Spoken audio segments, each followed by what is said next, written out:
I think that we need, and again, you put this down as your last priority this morning, and I said that gave me a sense of, real optimism, because I think it would have come up higher if people had experienced it as an issue. But nevertheless, still think that we need just to ensure that actually staff across the piece working in health and social care know what their whistleblowing procedures are. I want agencies to come back and to give me good evidence about how they've ensured that their culture not only, invites unnecessary or, the scurrilous sort of whistleblowing, but actually how it's a culture that absolutely accurately identifies whistleblowers and responds assertively and quickly to them.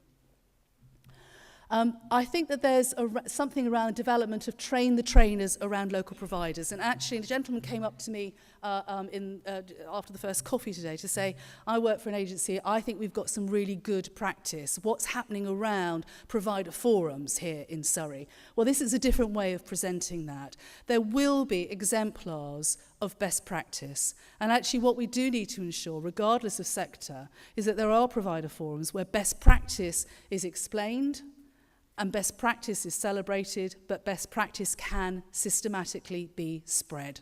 And that does demand a collaborative as opposed to a competitive climate and culture amongst different providers. I think that we need to be keeping, or the adult safeguarding team needs to be keeping, an updated register of registered managers. There's recent guidance, as has been mentioned this morning, coming out around the role of good practice standards around registered managers. And also, I think there's something around introducing best practice seminars with registered managers as well. Again, none of us has the monopoly of wisdom or good practice. All of us should be sensible enough as well as humble enough to know that we need, and the best way that we learn is from our peers. And I also think, and little has been said about this, perhaps not surprisingly this morning, but I also think that adult safeguarding needs to keep a register of all PAs as well, and ensure that alerts are analysed by PAs.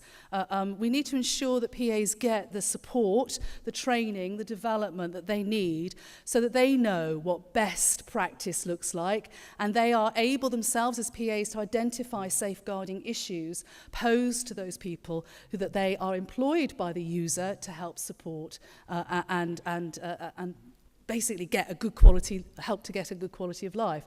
But we also need to ensure that we've got those registers of PAs to ensure that people who should not be working with adults at risk are not working with adults at risk.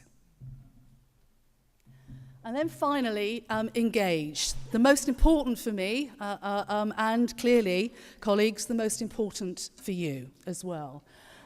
So one of the things that we've heard this today, experts by experience, and Viv gave us an overview of how I'm an ex-inspector. I think Sarah's an ex-inspector as well, and we used to always have experts by experience in ours, and often what goes round in life comes round in life, doesn't it?